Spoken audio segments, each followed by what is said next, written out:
أعوذ بالله من الشيطان الرجيم بسم الله الرحمن الرحيم يا أيها النبي لم تحرم ما أحل الله لك تبتغي مرضات أزواجك والله غفور رحيم قد فرض الله لكم تحلة أيمانكم والله مولاكم وهو العليم الحكيم وإذ أسر النبي إلى بعض أزواجه حديثا فلما نبأت به وأظهره الله عليه عرف بعضه وأعرض عن بعض فلما نباها به قالت من أنباك هذا قال نبأني العليم الخبير۔ شروع اللہ کے نام سے جو بڑا مہربان نہایت رحم والا ہے۔ اے پیغمبر علیہ السلام، آپ اپنی بیویوں کی خوشنودی حاصل کرنے کے لیے ایسی چیز کو کیوں حرام کیے دیتے ہیں جس کو اللہ نے حلال کیا ہے، اور اللہ بڑے بخشنے والے اور بڑے ہی مہربان ہیں۔ اللہ نے تمہارے لیے تمہارے قسموں کی پابندی سے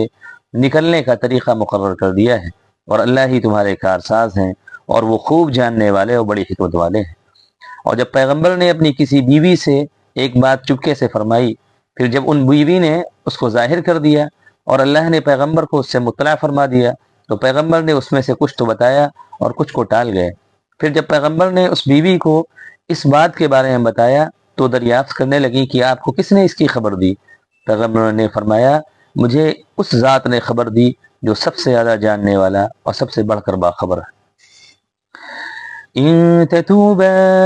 إلى الله فقد صغت قلوبكما وإن تظاهرا عليه فإن الله هو مولاه وجبريل وصالح المؤمنين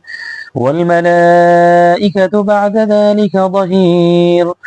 عسى ربه إن طلقكن أن يبدله أزواجا خيرا منكن مسلمات مؤمنات قانتات تائبات عابدات سائحات ثيبات وأبكارا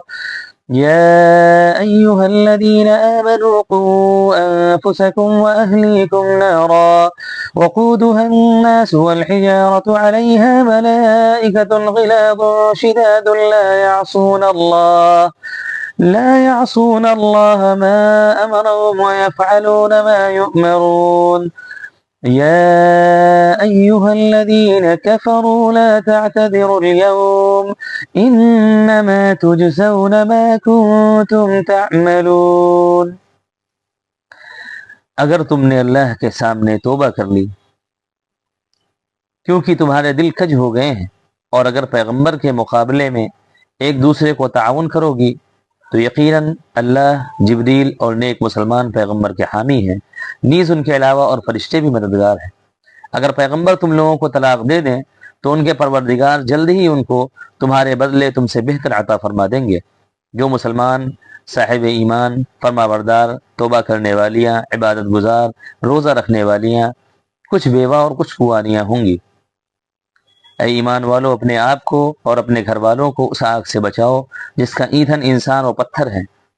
اس پر سخت مزاج اور زبردست فرشتے متعین ہیں۔ اللہ ان کو جو کچھ حکم فرماتے ہیں وہ اس کی نافرمانی نہیں کرتے، اور ان کو جو حکم دیا جاتا ہے اسی کو بجا لاتے ہیں۔ اے ایمان نہ لانے والو، آج بہانے مت بناؤ، تم کو صرف انہی کاموں کی سزا دی جا رہی ہے جو تم کیا کرتے تھے۔ يا أيها الذين آمنوا توبوا إلى الله توبة نصوحا عسى ربكم أن يكفر عنكم سيئاتكم ويدخلكم جنات تجري من تحتها الأنهار يوم لا يخزي الله النبي والذين آمنوا معه نورهم يسعى بين أيديهم وبأيمانهم يقولون ربنا أتمم لنا نورنا واغفر لنا إنك على كل شيء قدير يا أيها النبي جاهد الكفار والمنافقين واغلظ عليهم ومأواهم جهنم وبئس المصير۔ اے مسلمانوں، اللہ کے حضور سچی توبہ کرو، امید ہے کہ تمہارے پروردگار تم سے تمہارے گناہوں کو دور کر دیں گے اور تم کو ایسے باغوں میں داخل کر دیں گے جس کے نیچے نہریں بہتی ہوں گی۔ اس دن اللہ پیغمبر اور ان کے ساتھ ایمان لانے والوں کو رسوا نہیں فرمائیں گے۔ ان کا نور ان کے سامنے اور ان کے دائیں دوڑ رہا ہوگا۔ وہ عرض کریں گے اے ہمارے پروردگار، ہمارے لیے ہمارے نور کو مکمل فرما دیجئے اور ہم کو بخش دیجئے، یقیناً آپ ہر چیز پر قادر ہیں۔ اے پیغمبر، آپ ان کافروں اور منافقوں سے جہاد کیجئے، ان پر سختی کیجئے، ان کا ٹھکانہ دوزخ ہے اور وہ بہت ہی برا ٹھکانہ ہے۔ ضرب الله مثلا للذين كفروا امرأة نوح وامرأة لوط كانتا تحت عبدين من عبادنا صالحين فخانتاهما فلم يغنيا عنهما من الله شيئا وقيل ادخلا النار مع الداخلين وضرب الله مثلا للذين آمنوا امرأة فرعون إذ قالت رب ابن لي عندك بيتا في الجنة ونجني من فرعون وعمله ونجني من القوم الظالمين ومريم ابنة عمران التي أحصنت فرجها فنفخنا فيه من روحنا وصدقت بكلمات ربها وكتبه وكانت من القانتين۔ اللہ تعالیٰ ایمان نہ لانے والوں کے لیے نوح اور لوط کی بیویوں کی مثال بیان فرماتے ہیں۔ یہ دونوں ہمارے دو نیک بندوں کے نکاح میں تھی، پھر ان دونوں بیویوں نے ان دونوں کے ساتھ خیانت کی تو وہ خدا کے مقابلے ان کے کچھ کام نہ آ سکے، اور حکم دیا گیا کہ تم دونوں بھی داخل ہونے والوں کے ساتھ دوزخ میں داخل ہو جاؤ۔ اور اللہ مسلمانوں کے لیے فرعون کی بیوی کی مثال بیان فرماتے ہیں۔ جب اس نے کہا اے میرے پروردگار، میرے لیے اپنے پاس جنت میں ایک گھر بنا دیجئے اور مجھ کو فرعون اور اس کے عمل سے محفوظ رکھیے اور مجھے ظالم لوگوں سے نجات عطا کیجیے۔ اور اللہ عمران کی بیٹی مریم کی مثال بیان کرتے ہیں، جس نے اپنی شرمگاہ کی حفاظت کی، پھر ہم نے اس میں اپنی طرف سے ایک روح پھونک دی